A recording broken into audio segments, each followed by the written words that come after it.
Thank you for joining me on the journey. This is Completed Christianity, so welcome back. Another episode of Being Complete.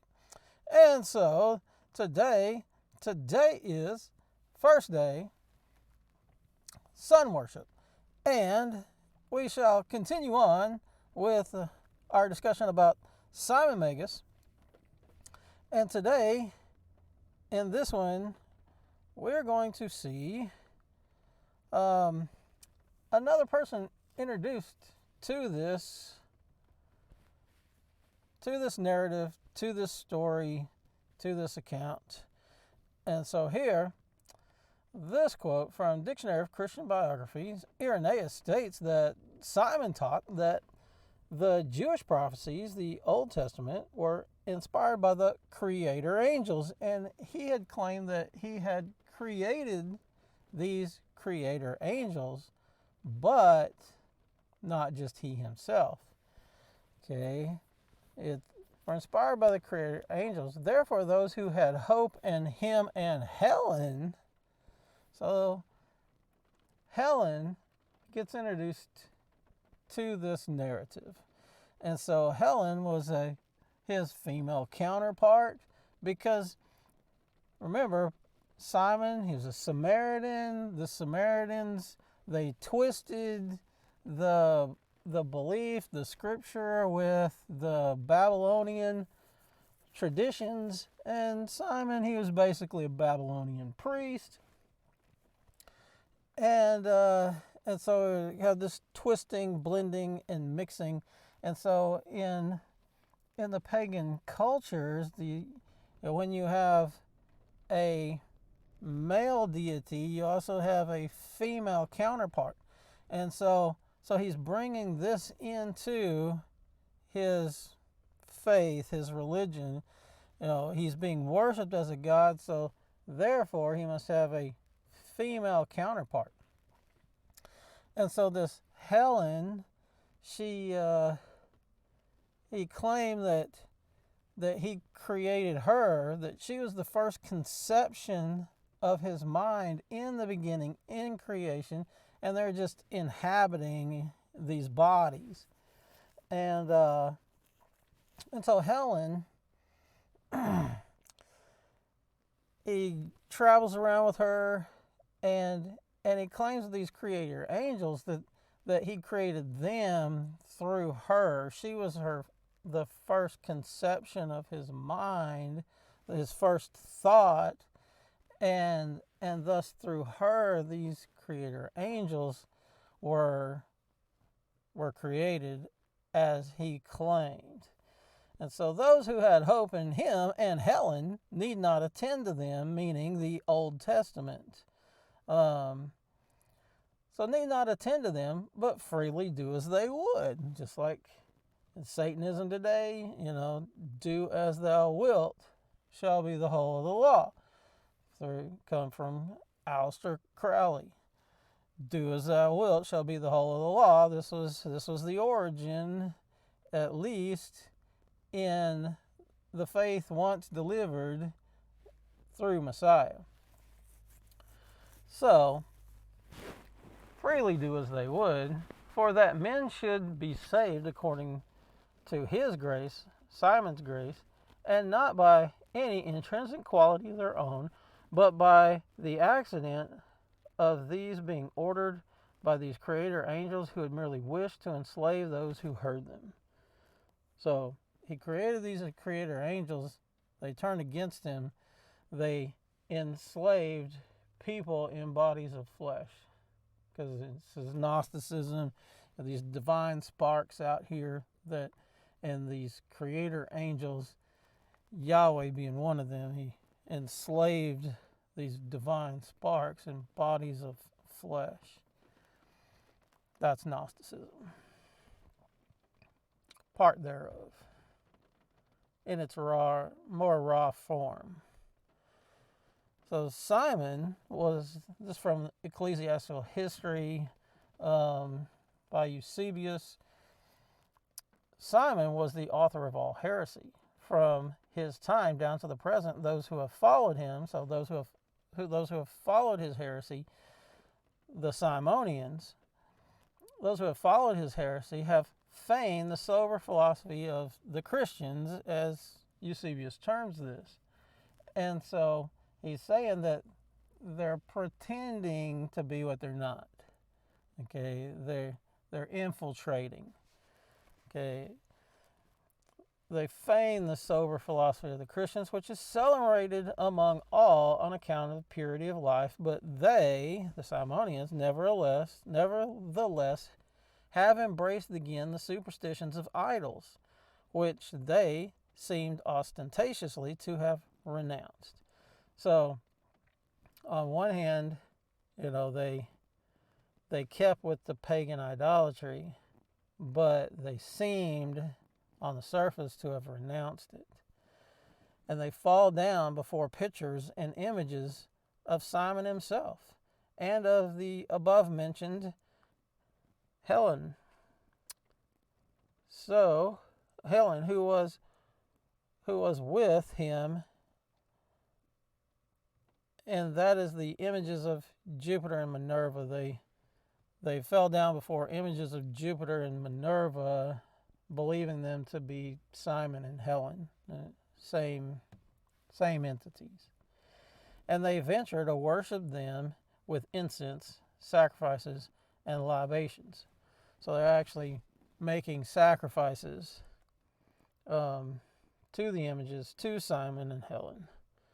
They, the Simonians, had images of Simon and Helen in the forms, respectively, of Jupiter and Minerva. Dictionary of Christian Biography. And so,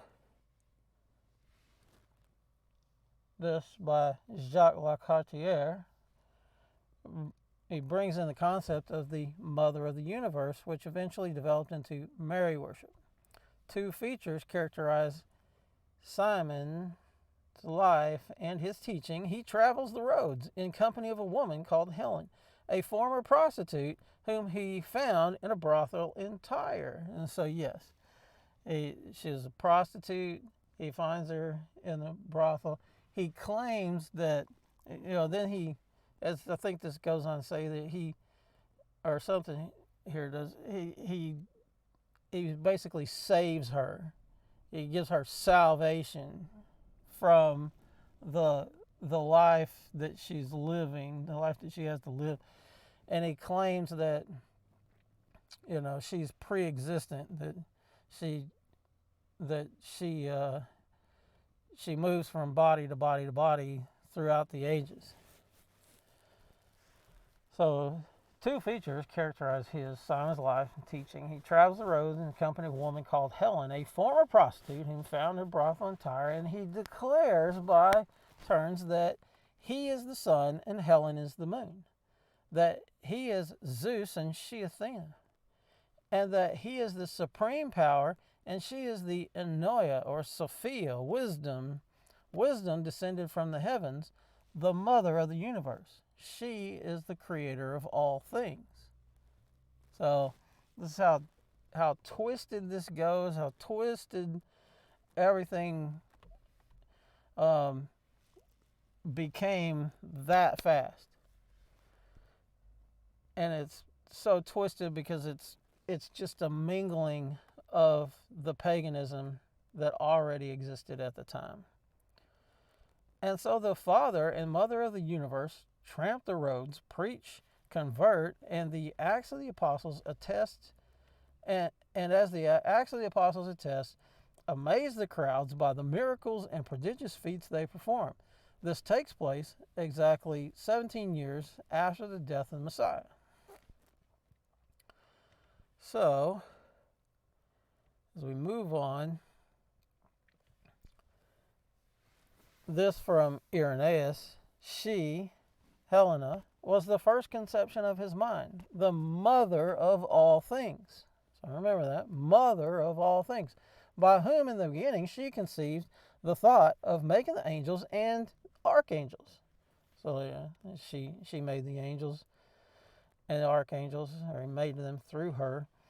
For that is the conception proceeded forth from him, and knowing her father's wishes, descended to the lower world and produced the angels and powers, by whom also he said that this world was made.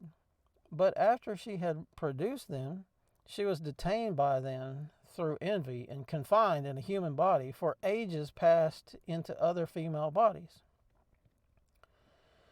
And as if from one vessel to another.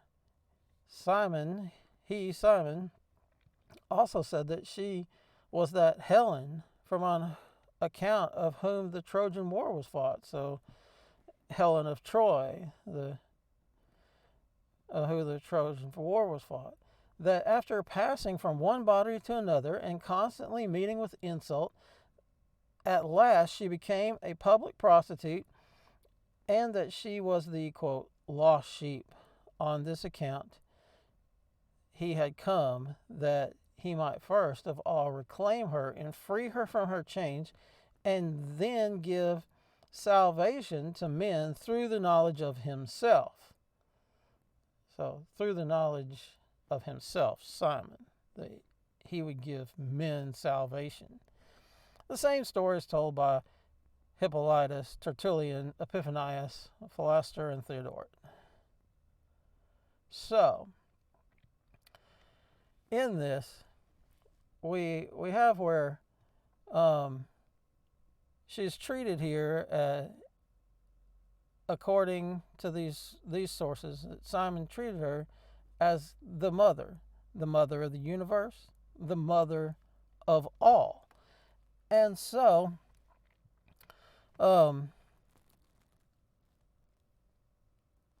in this Helen of Tyre poem by Henry Wadsworth Longfellow. So we're all taught about this guy in school, but probably nobody's ever heard of this poem. And so he writes this poem, and in this poem it recognizes her as Helen of Tyre, and it says that she's a woman of cloud and of fire, like in the Exodus that Yah appears in a pillar of cloud and a pillar of fire. It's the claim that this was her. And so it mentions that the Israelites call her Jezebel, and that another phantom is seen at her side with a beard floats to his waist. It's Simon Magus, the seer. And so, parroted in this, he says, from this evil fame, from the life of sorrow and shame, that I will lift thee and make thee mine. Thou hast been Queen Candace and Helen of Troy, and shalt be the intelligence divine.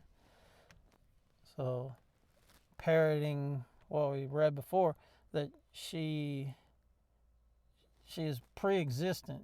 She passes from one body to another in this claim.